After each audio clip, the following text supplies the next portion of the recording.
로마서 12장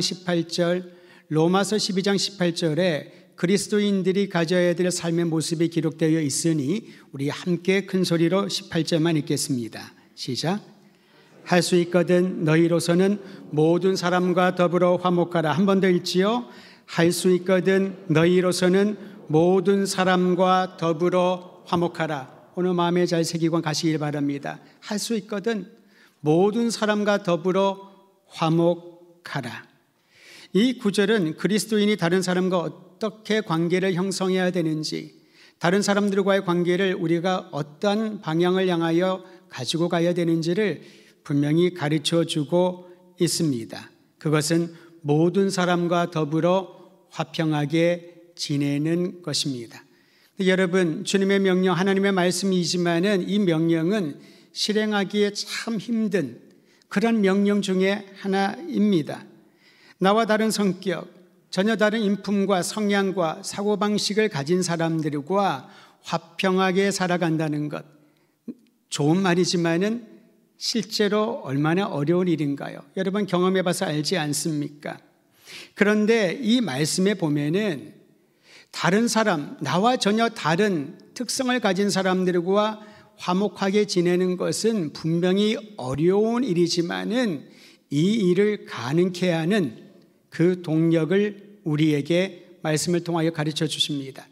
방금 읽은 우리 로마서 12장 19절 말씀을 제가 세번역 성경으로 읽어드립니다. 여러분 쪽에서 할 수 있는 대로, 여러분 쪽에서 할 수 있는 대로 모든 사람과 더불어 화평하게 하십시오. 우리가 다른 사람과 화평을 누리지 못하는 이유는 그 사람의 문제 아니겠습니까? 나와 다르니까. 나와 생각이 다르고 방식이 다르고 함께 있는 것 자체가 거북스러우니까 평화는 좋지만 그 평화를 유지하기가 어려운 것입니다. 근데 성경의 명령은 그 사람이 나와 다르기 때문에 어렵다, 함께 못 간다라고 말하지 말고 여러분 쪽에서 할 수 있는 대로 이 모든 사람과 더불어 화평하게 지내는 것에, 화평하게 사는 것의 주체는, 주된 요인은 우리라는 것이지요. 영어 성경은 이 부분을 더 잘 번역해 놓았습니다. It depends on you. 즉 너한테 달려있다, 나한테 달려있다는 것이지요. 우리가 대부분 어려운 관계를 갖고 있는 사람들, 얼마나 많은 사람들과 관계를 맺으며 살아가나요? 이 어려움이 싫어서 어떤 분들은 아예 관계 맺는 것을 두려워하거나 단절하는 분들이 있습니다. 친구가 되면 상처받을 텐데, 가까워지면 더 깊이 알아가면 또 상처와 어려움을 받을 수 있는데, 그래서 그러한 관계 형성하는 것을 아예 금지하는 스스로의 자구책이 있다는 거지요. 신앙 공동체도 마찬가지입니다. 사람들과 함께 부딪히면 부담이 되고 어려움이 생길까 봐 아예 관계 형성을 막는 경우들이 있는데, 그 과거의 경험 때문에 그렇지요. 화평을 말하지만 화평치 않고, 사랑을 말하지만 증오하고, 좋은 일들을, 좋은 얘기를 말하지만 그러나 뒤에서는 전혀 다른 행동을 하고 말을 하는 사람들을 보면은 사람들은 실망하고 그러한 관계 유지하기를 싫어할 것입니다. 근데 성경의 명령은 모든 사람과 더불어 화평하게 사십시오. 여러분 쪽에서 할 수 있는 대로 나한테 달려있다라는 것입니다. 무슨 일을 일어나는지 그것을 바라보는 나에게 화평을 이룰 것인가, 화평하게 살 것인가 아닌가가 달려있다라는 것입니다. 일반적으로 여러분 받은 만큼 돌려주는 인지상정이 삶의 원리 아니겠습니까? 주고받고 하는 것, 그렇잖아요. 여러분 가까운 사람은 어떤 사람입니까? 서로 주고 받고 하는 관계가 지속되는 사람, 밥을 자주 먹으니까 같이 여행도 떠나고 친한 관계가 되면서 그 사람과는 죽고 못 살 정도의 우위를 다질 때가 얼마나 많이 있습니까?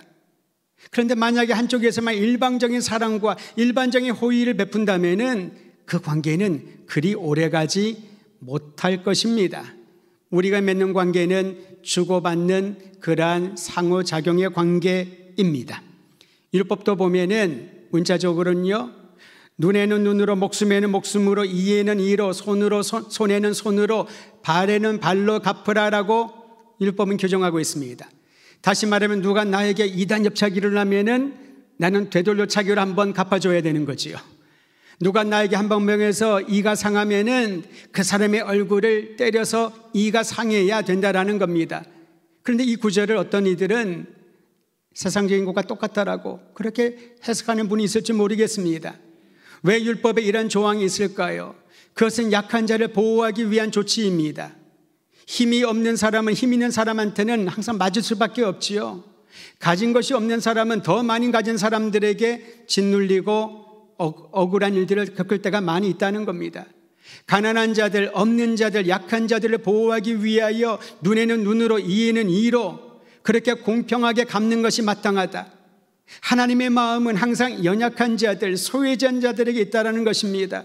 오죽하면은 나그네와 과부를 업신여기지 말고 그들이 먹을 것을 공동체가 준비해 주어야 된다고 말할 정도일까요? 이것은 그저 불쌍해서가 아닙니다. 연민의 정을 나누는 것이 아니지요. 이거는 예수 믿지 않고 신앙이 없더라도 누구나 할 수 있는 것입니다. 신앙이 있다면 무엇을 뜻할까요? 연민의 정, 불쌍히 여기는 감정이 아니라 그를 긍휼히 여기시는 하나님의 마음, 하나님의 사랑을 전하는 통로로 먹을 것과 입을 것과 필요한 것들을 우리는 나누는 것이지요. 내가 노력해서 번 돈처럼 보이지만은, 내가 땀 흘려 얻은 소득처럼 보이지만은 이 또한 하나님이 주신 것이기에, 하나님의 건강을 주셨기에, 재능을 주셨기에, 일할 수 있는 일터를 주셨기에, 우리가 살아 숨 쉴 수 있는 호흡을 주셨기에 그 일을 감당하는 것이니까 감사함으로 흘러보내는 것이 성경이 말하는 사랑인 것입니다. 증오하는 자들을 증오하지요. 마음에 맞는 자들과 함께하는 것이 상식이요 도리라고 말합니다. 근데 성경은 할 수 있거든. 여러분이 할 수 있는 모든 최선을 다하여 모든 사람과 더불어 화평하게 사십시오. 여러분, 그런 면에서 예배를 마치고 식탁에 교제를 하거나, 오늘 소그룹 주일 아닙니까? 소그룹 모임을 할 때에 나와 친근하고 나와 편안하고 나와 마음이 맞는 사람만 함께 앉아 식사하고 교제하지 말고, 단 한 번도 말을 건네지 않는 사람들, 신앙 공동체 안에서 사랑을 말하지만은 단 한 번도 접선이 없었던 그런 형제와 자매들을 위하여 다가가고 기도하고 함께 마음을 품을 수 있는 그러한 은혜가 있다면 그곳이야말로 진정한 사랑이 넘치는 공동체가 아니겠습니까? 세상은 받은 대로 돌려주는 것이 맞다라고 말합니다. 그것이 공정하라고 말을 하지요. 반면에 성경은 그리스도인들이 추구해야 하는 바를 모든 사람과 더불어 화목하게 지내라라고 말합니다. 이 말은 평화주의와는 좀 다릅니다. 평화주의자들은 평화를 위해서 다양한 활동을 전개하고요, 캠페인을 합니다. 그리고 이러한 활동들과 노력들이 쌓이면은 그나마 세상은 조금 더 낫게 평화로운 세상이 될 것이다 라고 생각을 하지요. 평화라는 이름을 붙인 그런 군대도 파견을 합니다. 파병을 합니다. 그런데 여러분, 우리가 생각하는 평화는 우리의 노력에 달려 있는데요, 그렇다고 해서 세상의 전쟁에 그치던가요? 세상에 사람들의 잔혹하게 학살하는 그런 일들이 그치던가요? 21세기를 살아가고 있는 지금도 우리의 이웃 나라들에게서는, 지구 다른 편에서는 여전히 학살당하는 수많은 무고한 생명을 잃어가는 무고한 이들이 얼마나 많은지 모릅니다. 평화를 어느 때보다도 강조하는 시대를 살고 있지만은 평화를 유지하기가 너무나도 어렵습니다. 왜냐하면 우리의 죄악된 본성 때문에 그러합니다. 사람은 여러분, 기대하는 것처럼 선하지 않은 것을 다 알고 있습니다.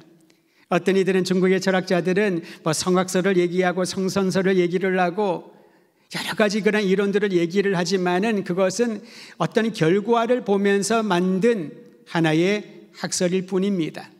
어떤 것이 맞는지 사람들은 양분될 겁니다.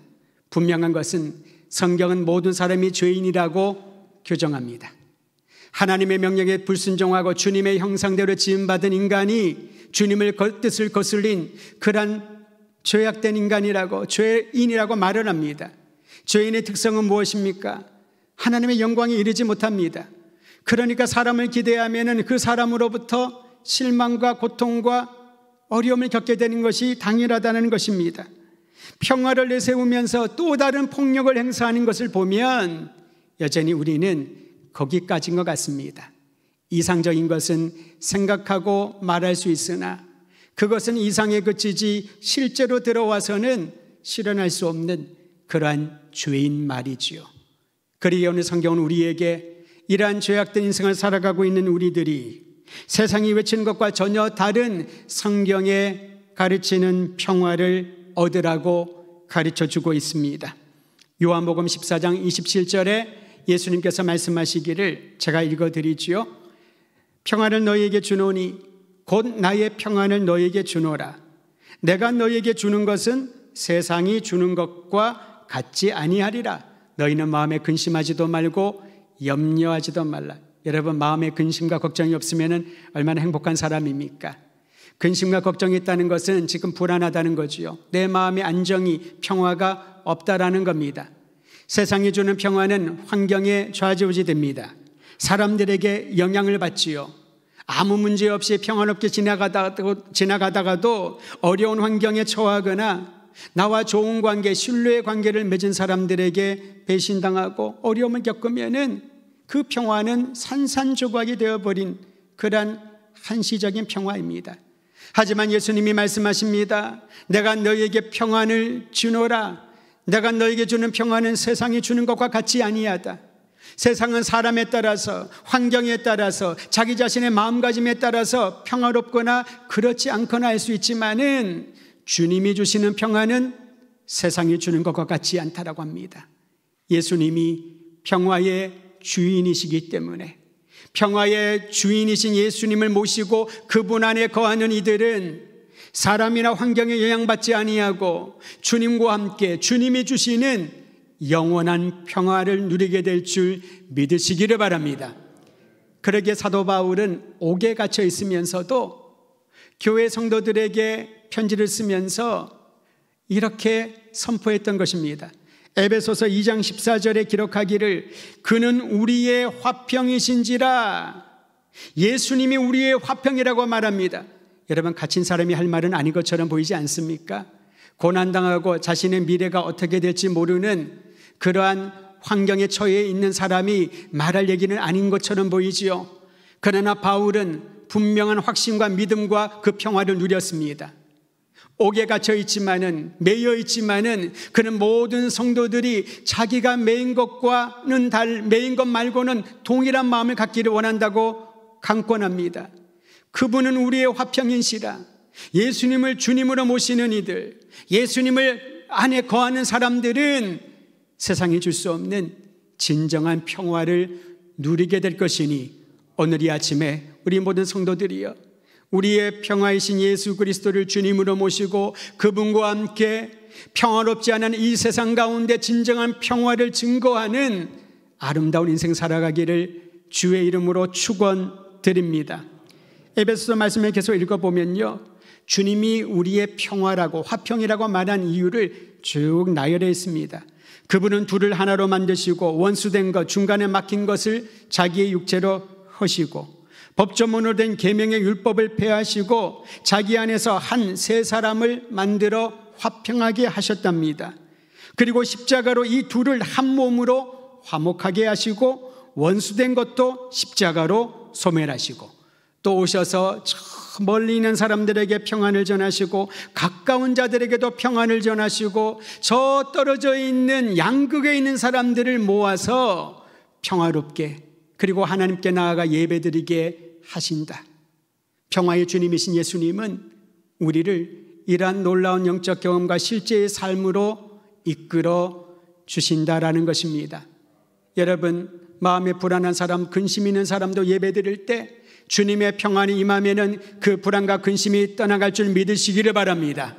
다툼과 아픔과 고통과 좋지 않은 근심 걱정들로 인해서 복잡한 삶 가운데 있을지라도 오늘 하나님 앞에 나와 예배 드리는 이들은 평강이신 예수님이 임하여서 그 모든 것들을 능히 넘어설 수 있는 능력을 더하여 주실 줄 믿음으로 선포하시기를 바랍니다. 때로는 여러분 눈 감고 기도하면 응답하신 줄 믿는데 눈을 뜨고 현실을 보면은 그대로 있어가지고 낙담하는 사람이 있습니까? 여러분, 주님께서는 우리의 기도에 세밀히 응답을 하시되 즉시 응답하시기도 하고요, 때로는 그것을 그대로 두시기도 합니다. 왜냐하면은 우리로 하여금 그것을 능가할 수 있는 넘어갈 수 있는 능력으로 성장시켜 주시기 위하여 때로는 간절히 기도해도 변하지 않고 환경에 그대로 있을 수 있다는 것이지요. 그건 기도의 응답이 안 된 것이 아닙니다. 그를 통하여서 주님은 우리를 성장시키시고 성숙시키시고 더 강하게 만들어 주실 것입니다. 주는 우리의 평화라, 화평이시라. 날마다 이 말씀을 마음에 새기고 어떤 환경 가운데 있든지 예수 그리스도의 십자가의 능력, 우리의 화평이신 예수의 이름으로 모든 어려움과 곤란한 상황들을 돌파하시기를 주의 이름으로 축원드립니다. 예수 그리스도 안에 평화를 누리는 이들, 이제 그 평화를 구체적인 행동을 통하여 실천하라고 오늘 성경을 명합니다. 로마서 말씀에서 우리가 4가지 실천할 부분들을 배웁니다. 첫 번째는요, 로마서 12장 14절에 있습니다. 한 목소리로 읽겠습니다. 시작. 너희를 박해하는 자를 축복하고 저주하지 말라. 너희를 박해하는 자를 축복하고 저주하지 말라. 우리 자막에는 축복이 얼마나 중요한지 2번이나 이렇게 써줬습니다. 우리를 박해하는 자들 보면 여러분, 우리를 미워하고 여기저기서 비방하는 사람을 보면 어떤 생각이 드시나요? 화가 나지 않습니까? 막 욕하고 싶지 않으신가요? 가장 일상적 예 중에 하나가 나는 정상적으로 운전하고 있는데 어떤 사람이 갑자기 끼어들었어요. 자기가 잘못했는데 계속해서 제대로 운행을 하지 않고 멈췄다 섰다. 이 보복 운전 같은 것이지요. 분명히 내 차례인데 다른 사람들이 새치기를 합니다. 여러분, 그러면 어떤 생각이 드나요? 그래 보면서 축복합니다, 먼저 가십시오, 안 그러잖아요. ABCD 다 나오지 않나요? 자기도 모르는 사이에 뭐가 막 나옵니다. 화가 나는 거죠. 그때마다 이 말씀을 기억하십시오. 물론 그들은 박해하는 자들이 아닙니다. 박해라고 하는 것은 마음을 먹고 우리를 괴롭히기로 작정한 이들을 말합니다. 신앙 때문에 나와 생각이 달라서 나와 반대편에 서서 박해하고 핍박하는 이들이 분명히 있을 수 있습니다. 때로는 조롱합니다. 면전에 두고 사람을 막 비방을 합니다. 주변에 있는 사람들에게 다른 얘기를 퍼뜨리고 가짜를 진짜처럼 그렇게 꾸며서 함정에 몰아갈 때가 얼마나 많이 있습니까? 그때 어떤 생각이 드나요? 분노가 치밀어 오르잖아요. 무슨 내가 수단 방법을 다 사용해서라도 이거 바로 잡아야지. 근데 성경은 놀랍게도 여러분, 박해하는 자를 저주하지 말고 축복하라 라고 말합니다. 예수님이 그러셨거든요. 예수님이 십자가에 달려 돌아가실 때에 수많은 군병들이, 그 무지한 사람들이, 또 유대인들이 예수님을 조롱하고 침뱉고 얼마나 수치감을 끼쳤을까요? 공개적으로 하나님의 아들인 그분을, 아무 흠이 없는 그분을 사람들이 그렇게 조롱하고 십자가에 못 박았을 때, 여러분, 예수님의 십자가 위에서 남긴 7마디 중에 한 마디를 기억하십니까? 주님, 저들을 사하여 주시옵소서. 저들이 하는 일을 알지 못하나이다. 알지 못한 채 저지르는 그 악행까지도 예수님께서는 저들을 용서하여 달라고 하나님께 기도하지 않으셨습니까? 예수님의 제자였던 스데반도 그러하였습니다. 돌에 맞아 죽어가면서 스데반이 하늘을 우러러보며 하나님 앞에 이렇게 고백하지 않습니까? 주여, 이 죄를 그들에게 돌리지 마옵소서. 이것이 바로 그리스도인의 삶입니다. 우리가 잘 알고 있는 손양원 목사님, 자기의 친아들 2을 죽인 그를, 원수를 양자로 삼았는데 우리는 그분의 얘기를 들으면 대단하다, 위인전처럼 우리는 읽지 않습니까? 과거에 있었던 이야기, 그러나 나와는 전혀 다른 질의 사람이라고 생각을 하면서 그분은 추앙하지만 나는 그렇게 살기는 못하겠다라고 하지 않습니까? 손 목사님이나 스데반이 특별했기 때문에 그랬을까요? 너희를 박해하는 자를 저주하지 말고 축복하라. 그래야 평화가 일어나니까요. 그래야 그리스도의 평화가 그 땅에 그 사람들에게 일어나기 때문에 몸소 실천했던 것입니다. 우리도 오늘 이 시간 이 말씀을 마음에 새기고 만나는 모든 이들에게 어떤 상황 가운데 저주가 아닌 축복의 말을 전하는 입과 삶이 되기를 간절히 소망합니다. 그러니 여러분, 이것은 우리의 노력만으로, 다짐만으로 어렵습니다. 박해하는 자를, 끊임없이 박해하는 자를 어떻게 축복할 수 있을까요? 그래서 오늘 이 시간에 우리는 간절히 기도해야 됩니다. 주님, 이 말씀이 나타날 수 있도록 나는 알 수 없사오나 그리스도 예수의 사랑으로 나를 채워주소서.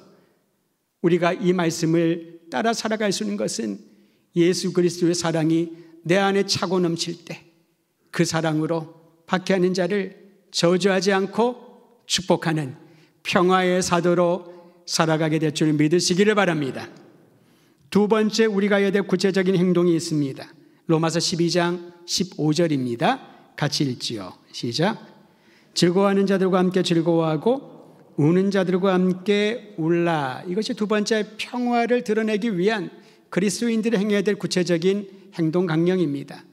여러분, 개인주의가 만연한 이 사회를 살아가면서 그래도 한편으로 희망이 생기는 것은 공감에 대한 관심들이 그렇게 많습니다. 공감하자, 사람들에게 경청하자, 그런 얘기들을 많이 하지 않습니까?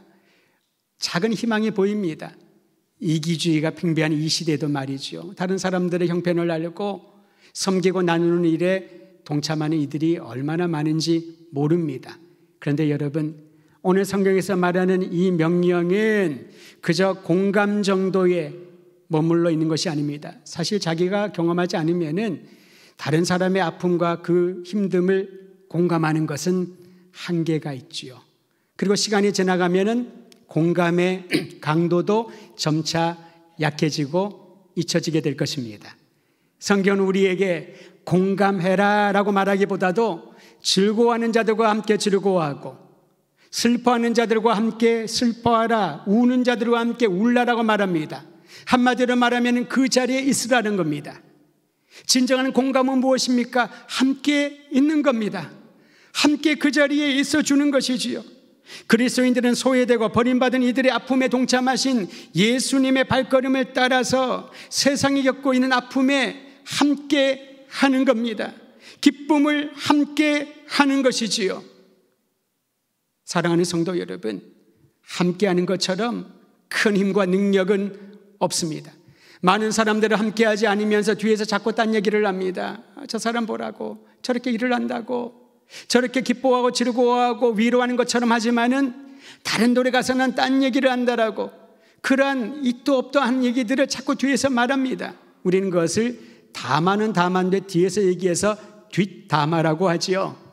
다마는 대상이 있고 앞에서 하는 것이 다마입니다. 건전한 다마 문화를 만들어 가야 되지요. 그리고 얘기를 하기를 내가 그것이 아니라고 생각한다고 분명하고 정직하게 말하면 되는데, 사람들이 이렇게 얘기를 해서요, 저 사람들이 저렇게 얘기했어요. 사람들의 얘기는 중요합니다. 참고사항입니다. 그러나 그 모든 자료들을 가지고 결정하고 판단하고 최종적으로 움직여야 할 것은 본인이기에 다른 사람들을 빗대어서 말하는 습관들을 우리는 단호하게 잘라버려야 됩니다. 모든 것들을 참고해야 됩니다. 그러나 주님이 우리에게 주시고자 하는 것은 슬퍼하는 자들이 있느냐? 그들과 함께 하라. 즐거워하는 자들이 있으냐? 그들과 함께 하라. 솔직히 잘 되는 얘기, 즐거운 얘기를 들으면 처음에는 축하해요, 좋아해요. 하지만은 시기가 나오잖아요. 그렇지 않습니까? 우리 선조들이 사돈이 밭을 사도 배가 아프대요. 논인가요, 밭인가요? 사돈이 밭에서 사돈과 나랑 무슨 상관이 있나요? 이웃이 잘 되면 배가 아프답니다. 굉장히 전곡을 찌르는 그런 말입니다. 겉으로는 우리는 친절한 척, 축복하는 척 하지만은 내가 아닌 다른 사람이 잘 되면은 마음이 좋지 않습니다. 그래서 이 훈련을 해야 된다는 거죠. 즐거워하는 자들과 함께 있어라. 슬퍼하는 자들과 함께 있어라. 그러면 그곳에 평화가 임한다는 겁니다. 세 번째 그리스도인들이 실천해야 될 평화의 양목은 12장 16절에 있습니다. 같이 있습니다. 시작. 서로 마음을 같이하여 높은 데 마음을 두지 말고 도리어 낮은 데 처하여 스스로 지혜 있는 채 하지 말라. 여러분, 교회를 교회답게 하는 원리가 무엇일까요? 같은 뜻, 같은 마음, 같은 목적 가지고 같이 행동하는 것이 교회다움입니다.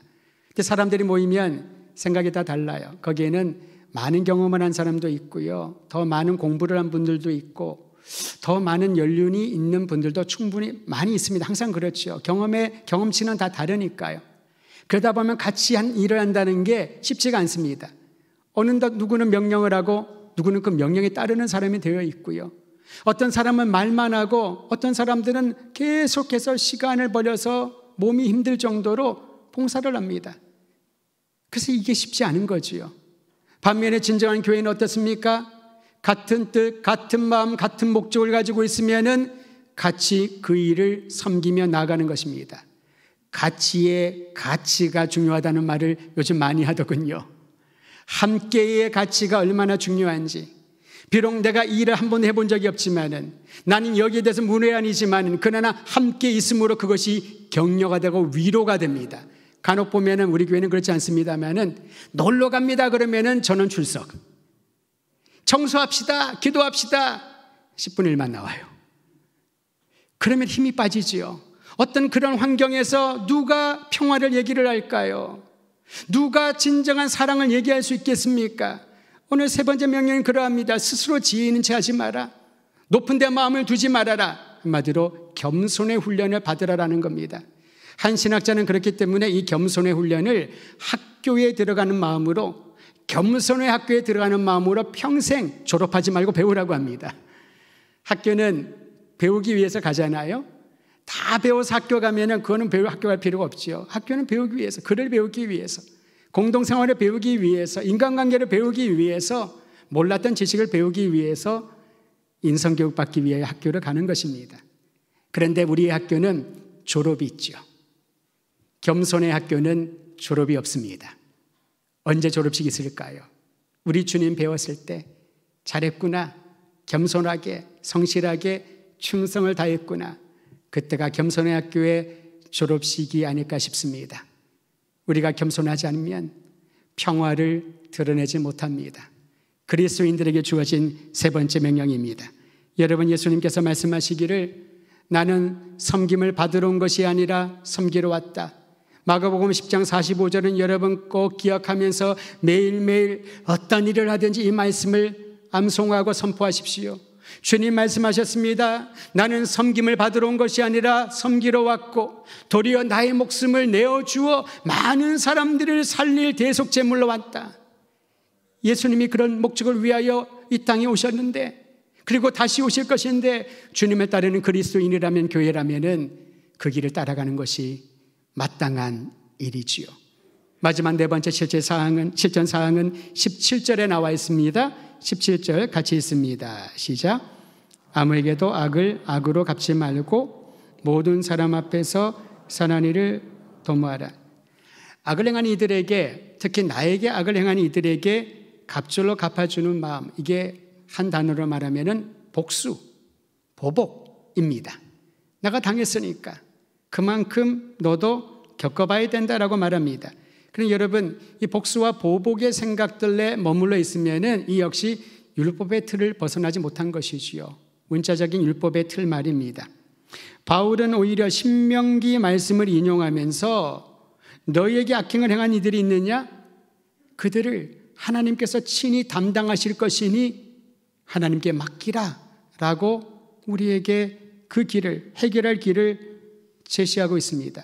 왜냐하면 나에게 악행을 행한 이들에게 또다시 악행을 행한다는 것은요, 그 일들이 원하는 관계가 반복하고 반복되는 것이지요. 그래서 원수 집안이란 말이 나오는 것입니다. 어떤 한 대에서의 갈등이 해결이 되지 않고 보복하고 복수하고 그 다음 대 가다 보니까 집안 자체가 원수 집안이 되어버린 것이지요. 성경은 그러한 반복되는 고통과 그러한 심각한 분란에 나가지 않도록 아예 싹을 잘라버리는 실천상을 멸하는 것입니다. 그냥 참으라는 게 아닙니다. 악행을 저지르는 자들, 하나님이 친히 담당해 주실 때니 그 보복을 주님의 손에 맡기라라는 것입니다. 바울은 원수처럼 여기는 이들을 언급하면서 그들이 굶주릴 땐 먹을 것을 주고 목말라 하면 마실 것을 주라라고 합니다. 이 말씀은 잠언 25장 21절과 22절에 있는 말씀을 인용을 했는데요, 잠언은 지혜의 말 아닙니까? 지혜로운 행동이란 겁니다. 원수들이 목말라 하면 마실 것을 주고, 추워하면 옷을 주고, 잠잘 곳이 없으면 잠잘 곳을 대주고, 먹을 것을 주고, 그렇게 하라는 겁니다. 그리고 이렇게 하는 행동을 한 가지 비유로 들기를 그들의 머리에 숯불을 얻는 것과 같다. 숯불 얹으면 어떻게 됩니까? 여러분, 머리 다 타버리죠. 죽을지도 모릅니다. 그렇게 보복하라는 것이 아니라 숯불을 머리에 올린 사람 어디 있습니까? 불티만 튀어도 뜨거워. 자기가 위험한 것을 감지하고 행동하지 않나요? 이러한 일들을 행함으로 먹을 것을 주고 마실 것을 주고 선의를 베품으로 그 원수들이, 악행을 저지르는 이들이 머리에 숯불을 얹는 것처럼 회개하고 자신의 잘못을 깨닫고 회개할 기회를 주라라는 것입니다. 우리가 해야 될 첫 번째 일입니다. 악행을 저지르는 자들에게 회개할 기회를 줄 수 있도록 선을 행하되 모든 것들은 하나님께 맡기라. 그래도 돌아오지 아니하면은 그 보복과 그 모든 마음의 상함을 하나님이 친히 맡아서 해결해 주실 것이다. 이 믿음을 가져야 우리는 악행을 저지른 이들을 어떻게 대처할까를 첫 번째 알게 될 것입니다. 두 번째 행동은 거기에 그치지 않습니다. 세상에 가득한 악에 대응하는 두 번째 방법은 매우 적극적입니다. 우리 12장 21절 말씀 같이 읽도록 하죠. 마지막 구절입니다. 시작. 악에게 지지 말고 선으로. 악에게 밀리지 말라는 거지요. 악에게 밀리지 말라는 겁니다. 그리고 그 악을 제압하라고 합니다. 어떻게 해요? 선으로. 세상의 선은 어디에 있습니까? 사람들은 도덕률을 얘기를 합니다만 성경의 선은 바로 하나님께 있는 줄 믿으시기를 바랍니다. 저는 선하지 않습니다. 여러분은 선하지 않습니다. 선한 척 보일 뿐이지요. 그러나 하나님은 선하시니 하나님의 자녀된 우리들은 주님이 주신 선의 능력으로, 하나님의 선하심으로 악을 대항하여 제압하고 이겨야 한다는 것입니다. 물러나지 마십시오. 하나님의 선하심은 영원하고 그의 인자하심은 또 영원하니 선하신 하나님의 능력으로 악을 제압하고 승리하여서 우리를 그리스도인 삼은 주님의 놀라운 영광을 가는 곳곳마다 증거하며 우리의 평화이신 예수님의 평화로 사람들을 위로하고 품어주고 악한 이들도 자신의 죄악의 더미에서 회개하고 돌이키는 놀라운 회복의 역사가 우리 모든 성도들을 통하여, 교회를 통하여 나타나기를 주의 이름으로 축원드립니다.